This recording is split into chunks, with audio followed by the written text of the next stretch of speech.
everyone. Good morning, good afternoon, good evening, whatever time it is, and wherever in the world you may be. My name is Matt Wynn, your podcast host and resident secure identities nerd. Welcome to another episode of HID Connects. Now, in today's episode, we're going to focus on a topic that is near and dear to all of our hearts, and that's protecting our kids at school. Now, it's unfortunate to say, but we've all seen the headlines, especially in the U.S., about shooting after shooting with no real response taken to date. And while active shooter threats are one of the biggest topics facing K-12 campuses, as one of our today's guests have recently reported, schools are also tasked with implementing safety and violence prevention programs, fostering safe and healthy environments, increasing student access to mental health services, creating and implementing anti-bullying and harassment plans. Oh, and by the way, all of this with shrinking budgets and increasing parental pressures, right? So clearly managing these issues is no small task. What's the role of security? What about security technology? How do school boards manage all of this? How much planning is actually enough? And what's the impact on students, parents, and the community when it all boils down to what campuses are built to do, to facilitate learning? So, to help unpack all of this, I'm honored, truly honored, to be joined by an all-star panel on K-12 security. So, get ready, folks, because we have a lot of knowledge to share today. So, why don't we get started with introductions? So, first joining us virtually is Robin Hattersley, Editor-in-Chief of Campus Safety Magazine. Now, Robin has a very strong pulse on the campus safety space, having penned countless articles and serving as a champion of school safety. So, Robin, great to see you, and thanks for joining. Tell our listeners a little bit about yourself and Campus Safety Magazine. Well, gosh, I've been with Campus Safety it'll be nearly 2 decades. And Campus Safety Magazine, we're campussafetymagazine.com. We're a trade publication for school, university, and hospital protection professionals. And we've been around for more than 3 decades, in fact, almost close to 4 decades. So we're the kind of the go-to resource for the school and university insiders. Amazing. In addition to being a proud school safety advocate, you're also a proud dog mom. So tell us a little bit more about your bundle of joy. My bundle of joy. Oh, she left already, but she was sitting right here, and her name is Lorelei, and she is adorable. And I regularly feature her in my photo galleries, and because we feature a lot of canines, comfort canines, and traditional canines on our website, and so she's always included. I sneak her in there every so often. And she did make an appearance as we were getting things kicked off, and I will vouch she is exceptionally cute. So if she does come back, bring her on, and our YouTube viewers can have a look. So Robin, thank you so much for joining us. She couldn't handle the pressure, the stardom. She's very shy. She'll get there. Awesome. Well, thank you, Robin. And also joining us virtually is Guy Grace, K-12 National Security Program Manager at ASA ABLOY Opening Solutions. Now, Guy is also the Vice Chairman of the Partner Alliance for Safer Schools, or PASS, and has a wealth of experience and personal experience in this space. So, Guy, truly appreciate your time joining us. Tell us about yourself and some of your experiences in the K-12 world. Well, I'm a retired school security director, did over 3 decades in Littleton, Colorado. As Robin stated, it had a very good relationship with campus safety over the years, and that was probably the de facto resource that we used, as she stated, that almost 4 decades they've been in existence. So that's as long as I've been in existence in the K-12 space. I'm on my 39th year, and what coming into this side of the fence, so to say, has been quite the adventure in the last year, and I'm very proud to help basically lessons learned from the past and applying great and sustainable life safety solutions, helping the nation do that. And I think it takes many stakeholders, as we have 3 of them right here. It takes the whole country to make our schools safe across the world. It's not just the United States, it's everywhere where kids are gathering and attending school. So it's very important. Absolutely. And Guy, you live in a pretty amazing part of the U.S. Speaking of which, tell us more about what you call home. What's your backyard like? So when I retired from Colorado, I really, was a 5th generation Colorado native, really enjoyed the outdoors out there.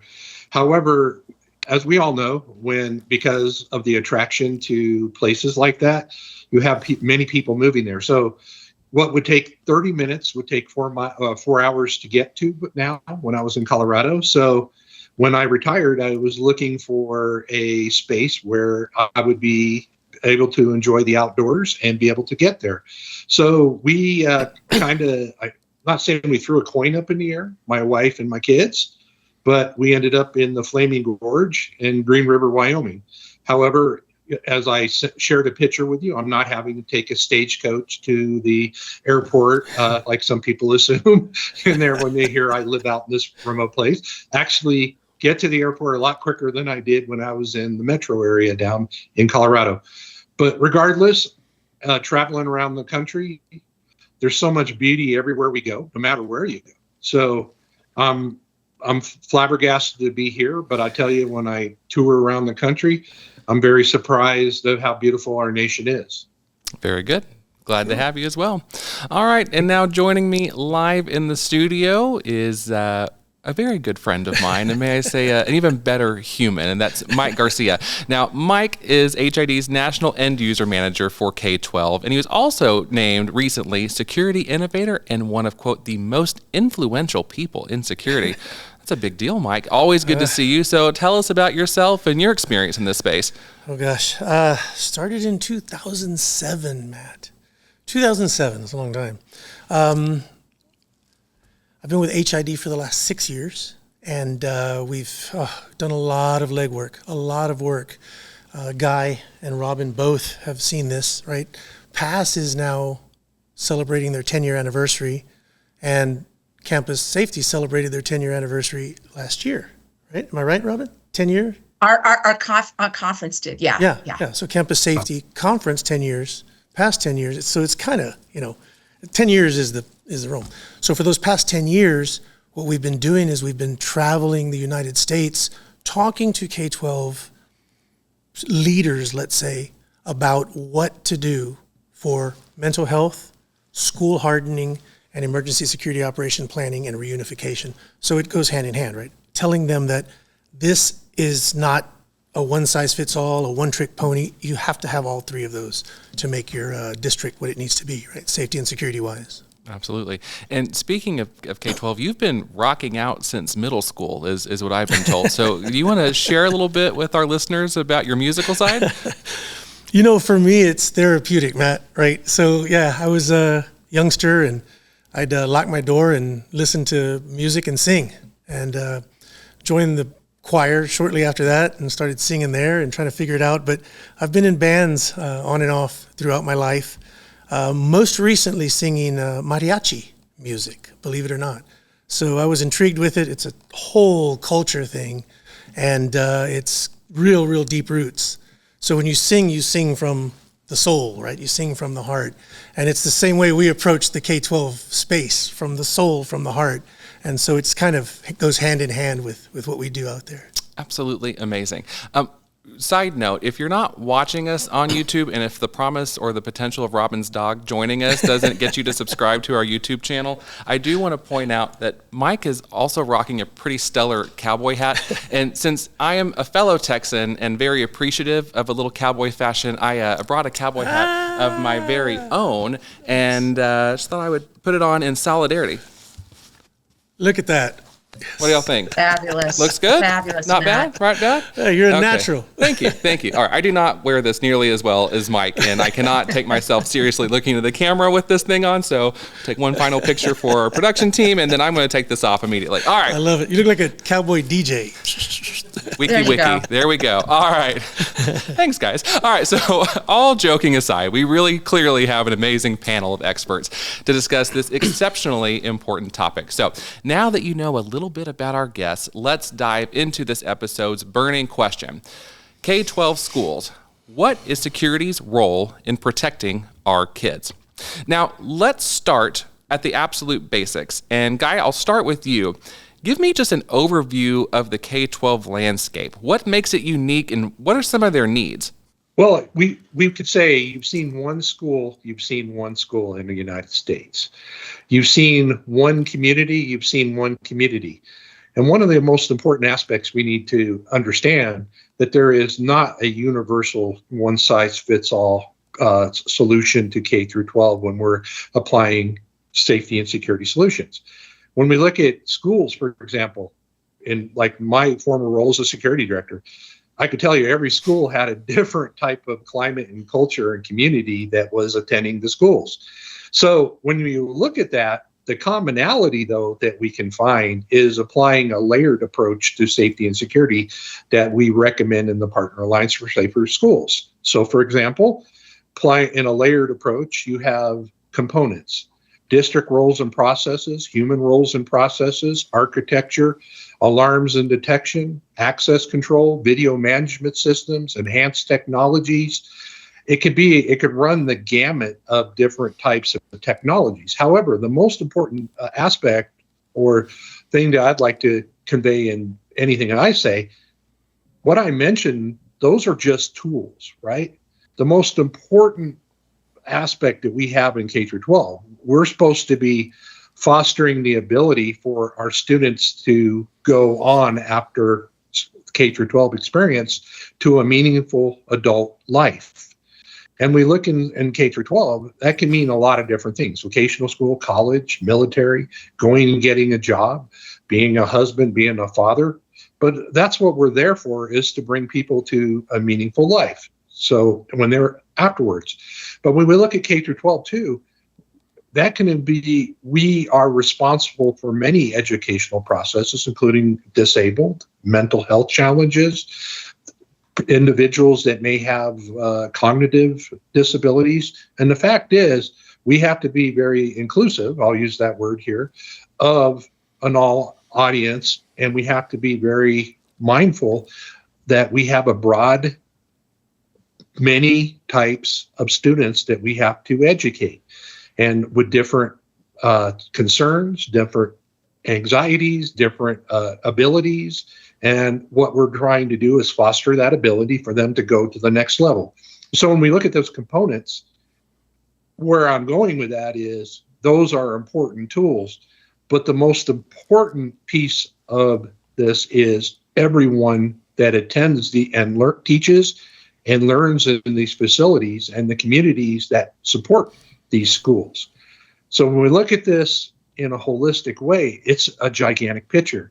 It's not like it's not like people assume that when a K through 12 official, they're off, they work 9 months out of the year, they have Christmas break off and they have summer break. Well, that's just not true.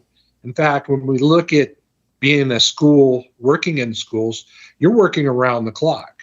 And when we're talking about security professionals or practitioners, I like to use that word, is a practitioner, a security director, security officer, a school psychologist, a mental health official, school administrator. They're working 24/7, 365 in today's school environment, because we look at it, they have a responsibility that is not just for the education environment, but there's things such as bullying, social media monitoring, the threat assessments, and it's just endless. And the key is, it's such a challenge, and these are just tools that we have, and it's a mirage of tools. It's like when I look at my toolkit that's on the right-hand side, there's so many different tools that are there, but what we are doing is empowering human beings to bring kids to the next level, Absolutely. to adults.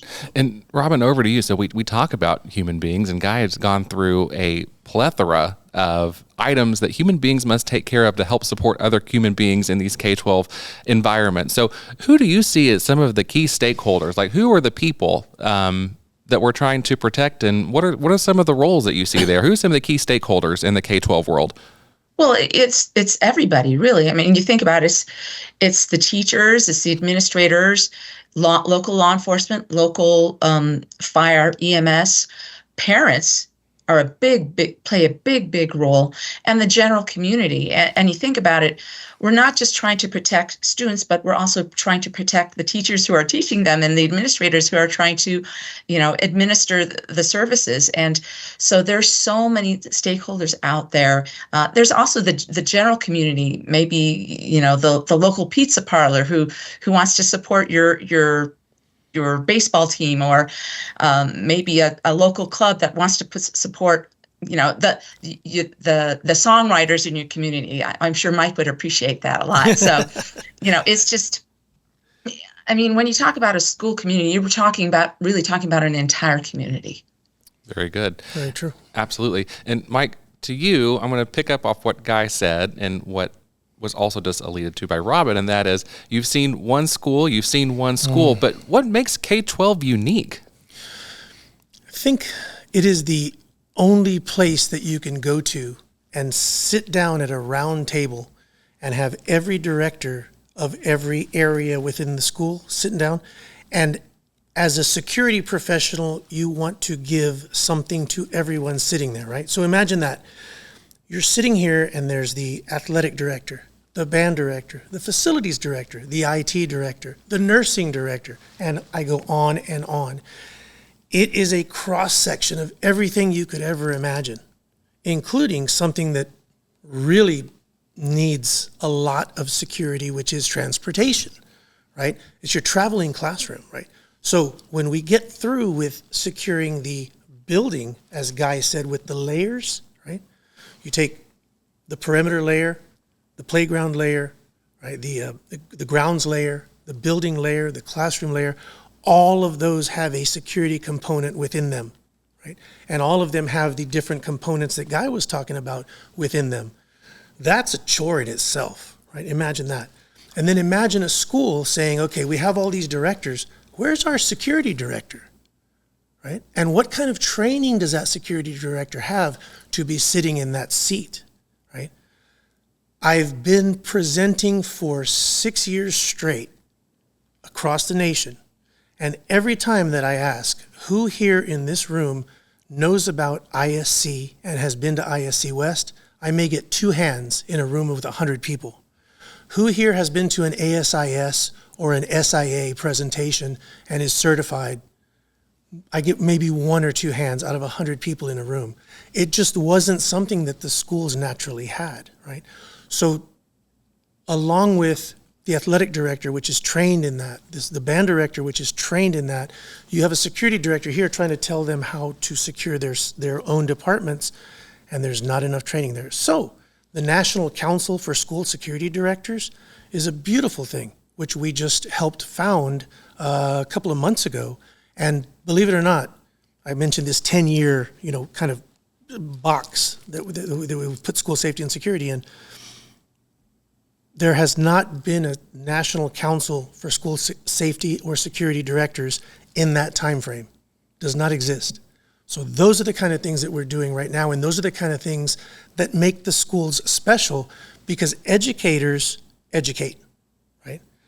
They're trying to put them into a safety and security box by not funding these security protocols in the schools, and the educators have to all of a sudden become security professionals overnight. It's like them saying, Mike, come write our curriculum and instruction plan for next year. I have no clue. Sure. Superintendent, principals, go write the security policy for next year. Same thing. Okay. So you mentioned training. We mentioned role and responsibilities. Robin, I'm going to loft over a relatively vague question, but I'd love to get your take on it. Training implies there must be policies and procedures in place.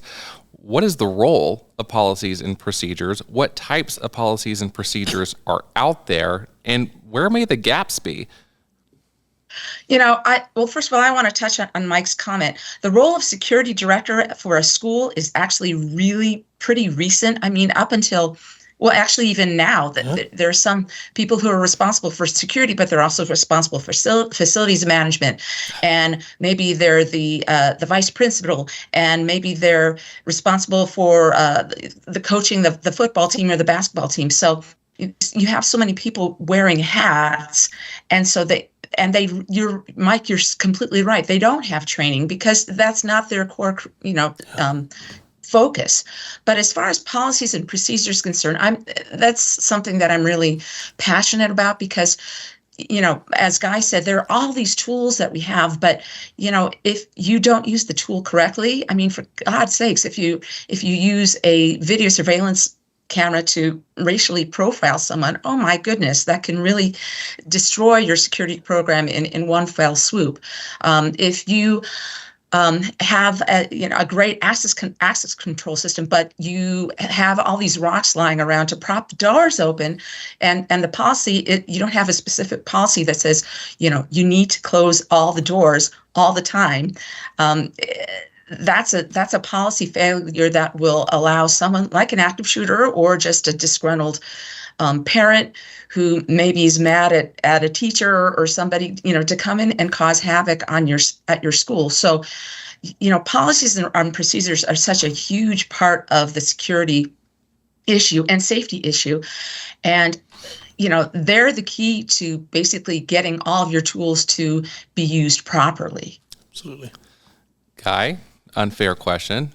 Is the security director responsible for writing the policies and procedures, knowing that all the hats are being worn? Where did the policies and procedures come from? Well, I'm one of those flukes that Robin mentioned. I've been a security director long before there was a security directors were common in the United States.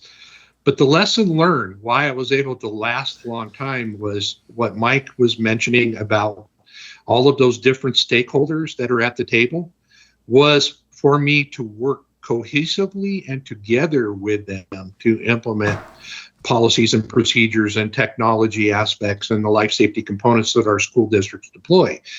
That is creating and fostering interoperability internally in the district with learning, mental health, operations, every so-called what used to be called the silo in the district was so important, but also the outside stakeholders such as law enforcement, fire, the hospitals, the Red Cross, businesses, this and that. And so it wasn't like, as a security director, if you were to go in and not take in mind about interoperability, you're destined to fail.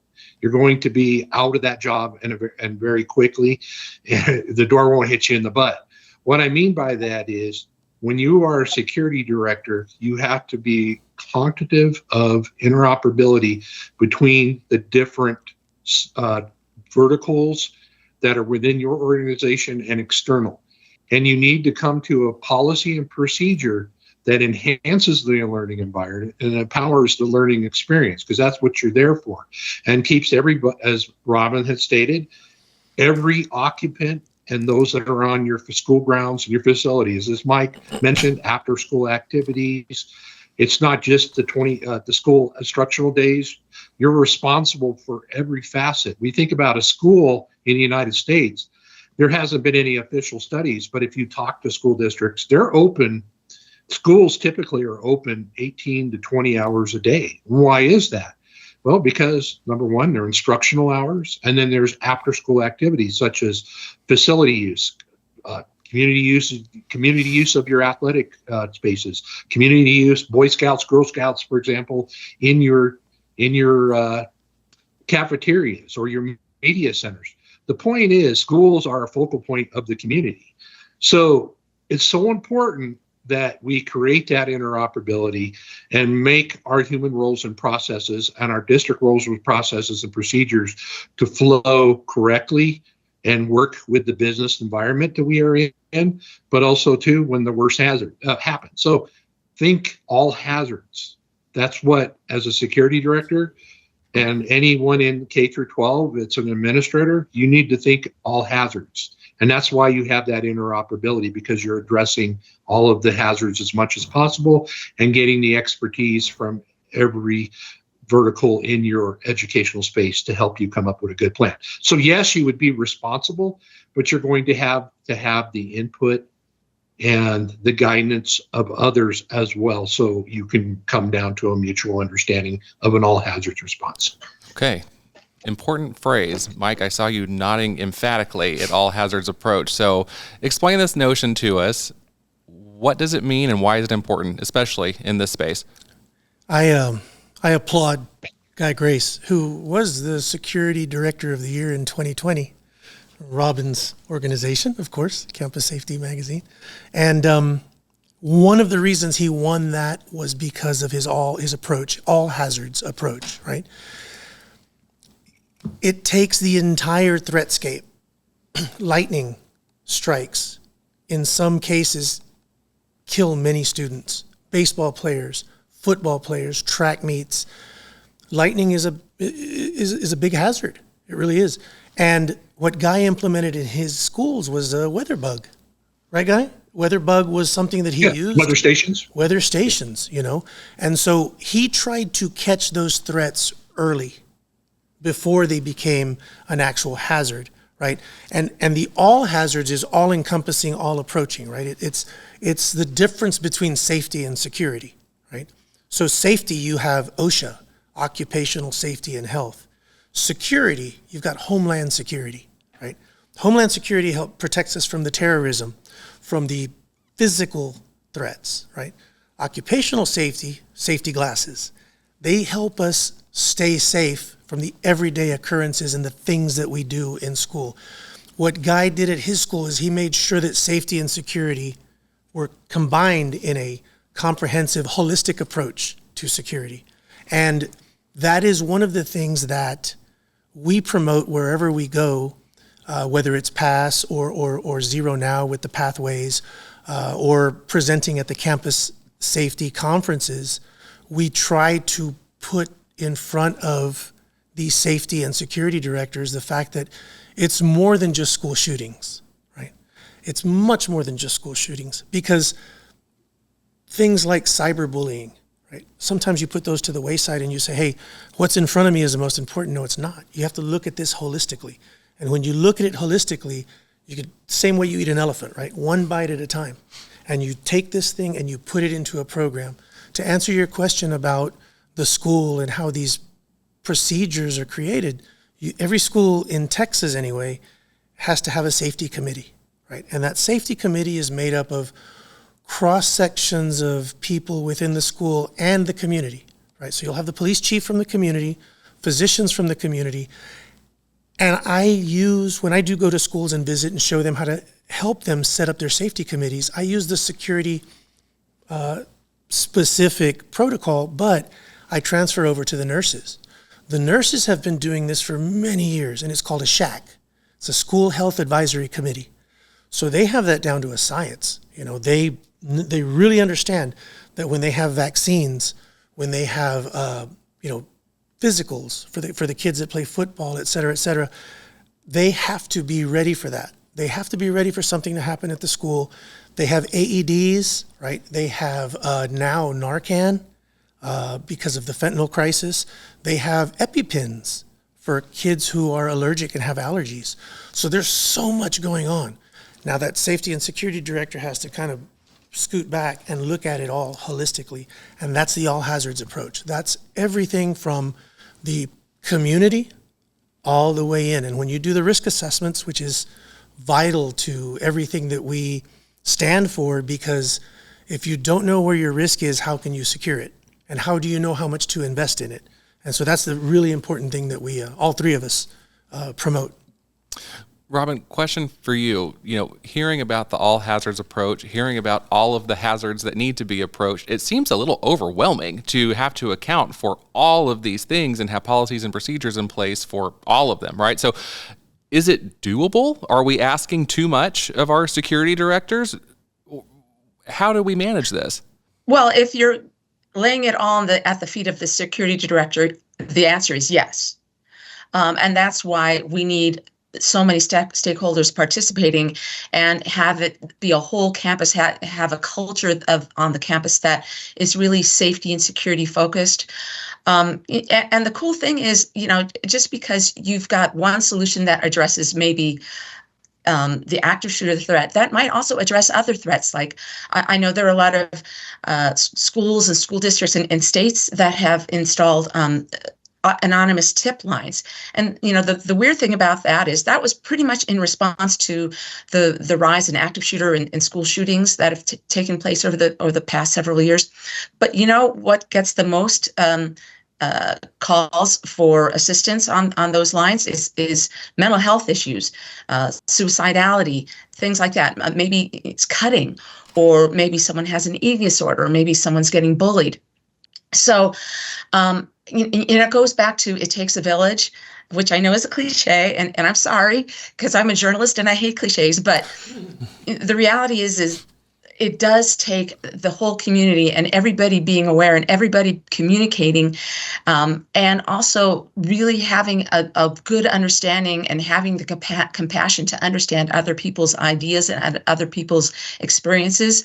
The life experience of someone who's in law enforcement is very different from someone who is a counselor or who is a teacher.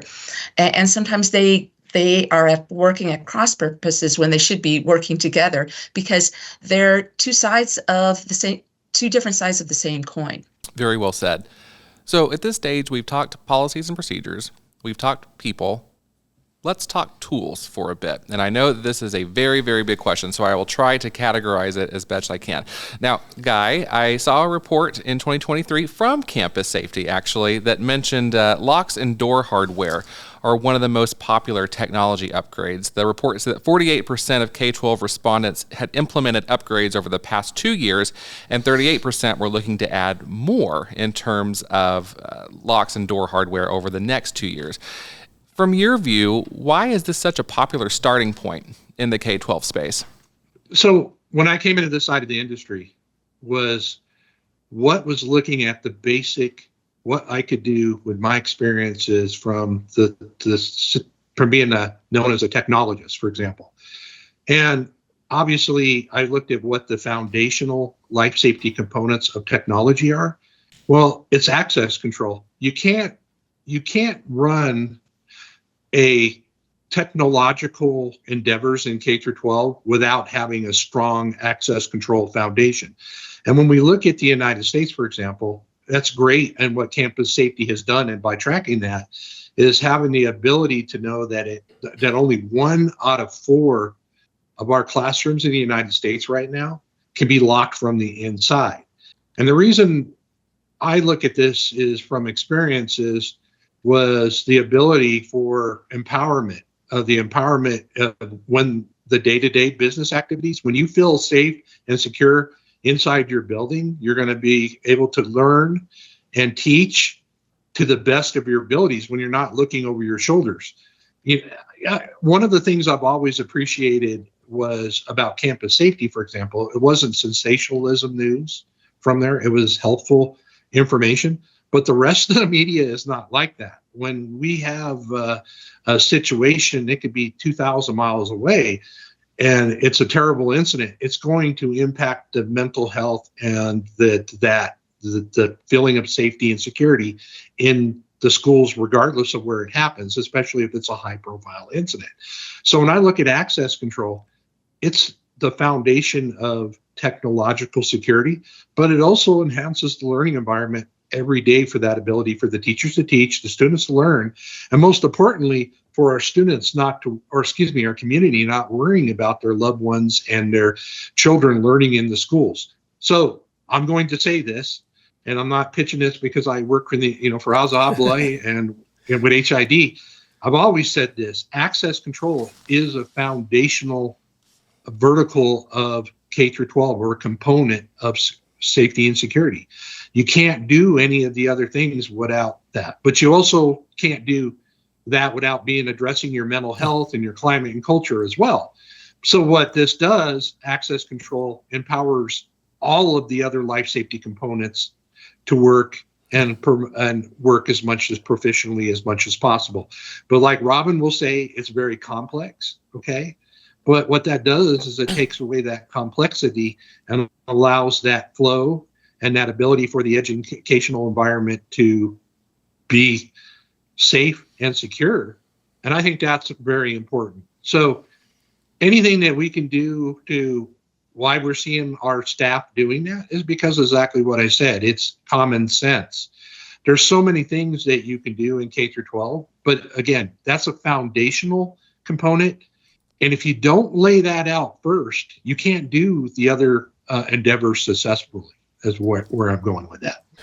Totally agree. Very, very true. And Mike, kind of dovetail over to that, based on the Campus Safety report that I'm referencing, 44% of respondents in K-12 said they did and have upgraded their access control systems over the past 2 years, with another 28% looking to add more in the next 2 years. Again, that was a 2023 survey. What's your take?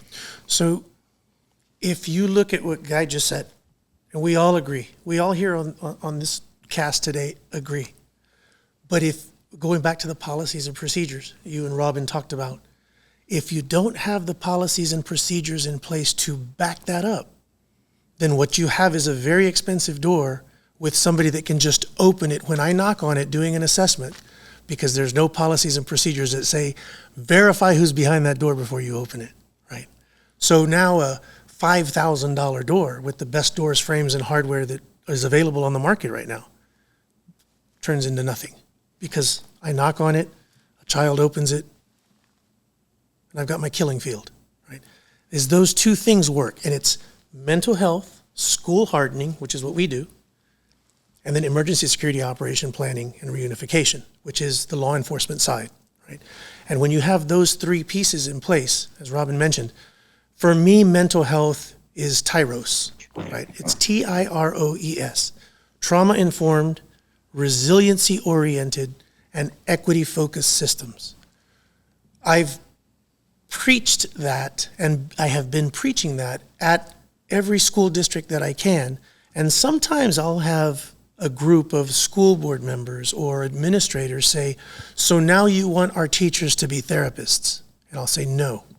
I want your teachers to practice mental health first aid, the same way that a coach practices first aid on a student who passes out in the 111-degree weather here in Texas, until the professionals get there.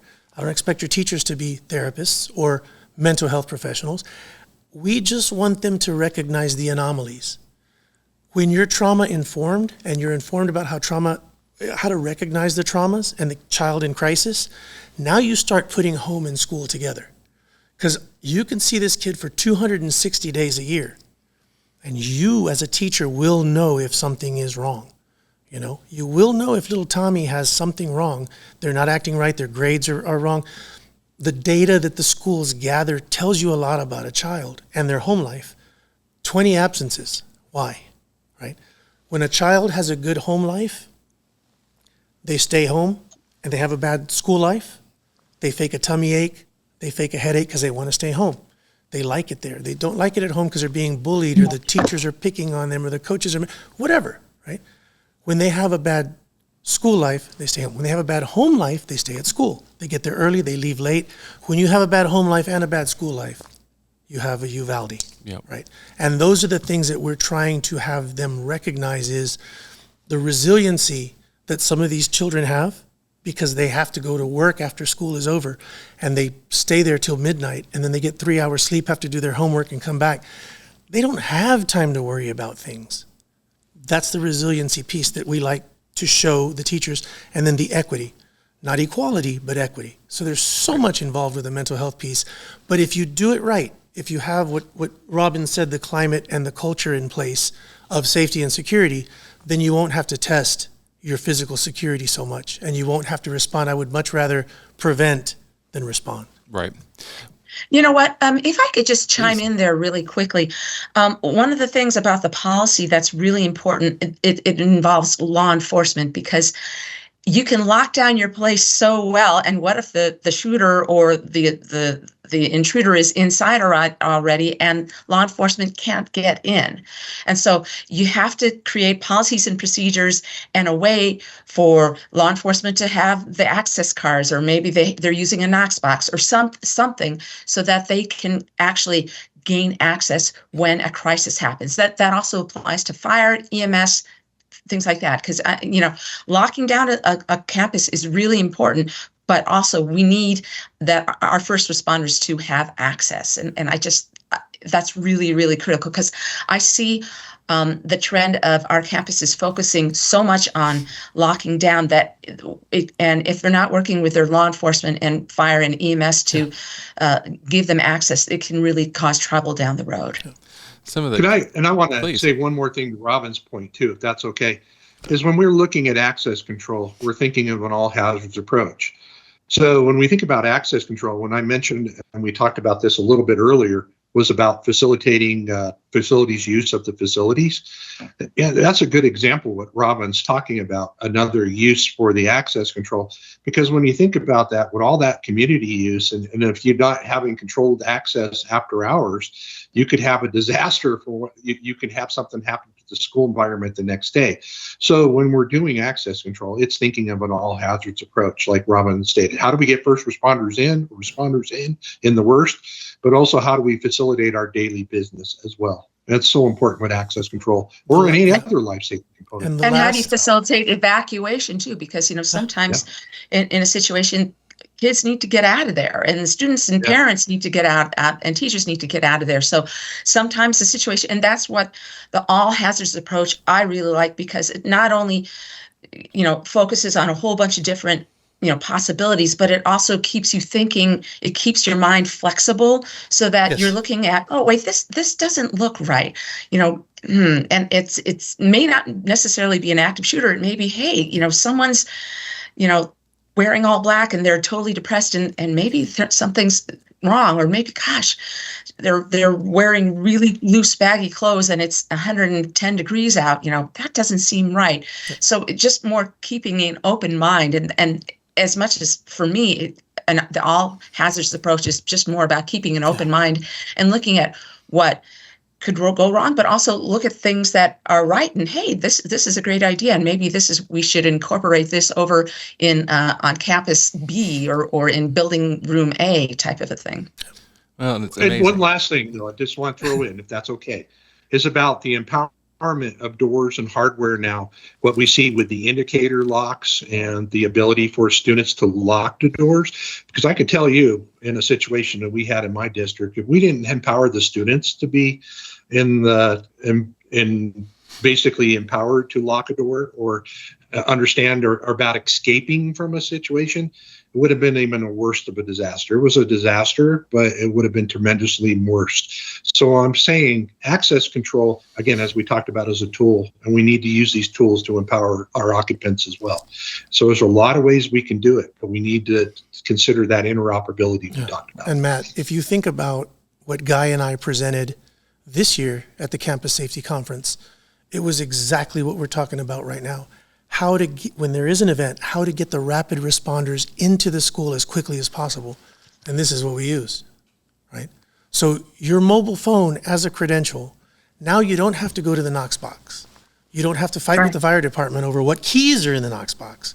You don't have to worry about what cruiser had the last card left in it who was on duty the night before. Now you have rapid response as quick as you could get there with the door numbering system and that unified access control system telling you, hey, enter through door number 3 on the south side of the building, take a right, behind door number 16 is where the kid is choking on a gumdrop, where the math teacher is having a heart attack, or where there is an active shooter. All hazards. Right? We're going in there to save lives, and they're going directly with pinpoint accuracy straight in because of the mobile credential. They're able to get there in less than 4 minutes. So those are the types of things that now that the schools are investing in access control, we're showing them how to utilize it for more rapid response. And I feel like And that's the We're good.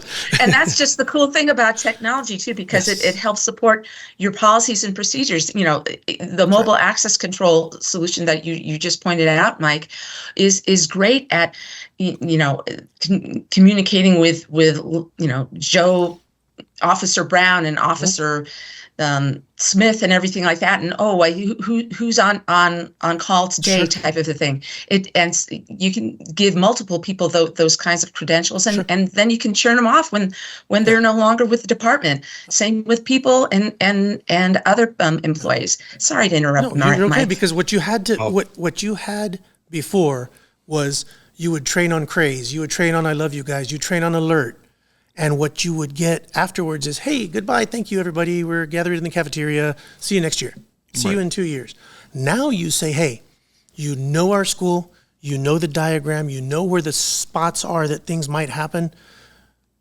Now we're going to provision you and empower you with these mobile credentials. You're going to receive an email. You're going to accept it. Now you have the power to go into that school whenever, even during a lockdown, and save lives. Not only their lives, but your lives, the first responders' lives, because you're going to go in there and the cameras are going to tell you there's one shooter in the building, they're here, there's nobody else, we've seen it. Right. Good. All right, folks. Well, I think that is just the beginning of what could be an entire series on this topic. But I very much appreciate all of your insights. There is clearly a lot going on, and what I really heard from all three of you and your years and years of amazing expertise is it's an ecosystem. There are people who need to have access to the right tools and the right information, policies, procedures, and action plan to actually effectively implement the tools, to work with the stakeholders involved, to most importantly, protect the people who are trying to learn and facilitate that learning. So excellent discussion. Very much look forward to a future one, but for now, I very much thank all of you for joining us. So thank you all so very much. Well, folks, that brings us to the end of yet another fantastic podcast. So thanks to our amazing panel of experts, Robin, Guy, Mike, for joining. It's been an absolute true pleasure, and like I said, an honor. You're really an all-star cast, and we barely scratched the surface on this, but thank you so very much. As always, even bigger thanks to you for joining us for this episode. We very much enjoy creating this podcast and hope that you equally enjoy listening. Of course, we'll be back next week with yet another burning question on another hot industry topic. Speaking of which, to be the first to know when new episodes are published, be sure to subscribe to HID Connects. Doing so will ensure that you stay connected. And of course, you can subscribe wherever you get your podcasts. And while you're out there in cyberspace, be sure to rate and review this podcast. You can also subscribe on YouTube. See the dog, see the cowboy hats. You're only getting half the experience if you're listening. And make sure you check us out on social. And in the spirit of connection, please send me your questions and topic ideas for future episodes. All you have to do is send me an email at media@hidglobal.com. So, my friends, my panel, until next time, thank you for listening. Thank you for participating. May your identities forever be secure.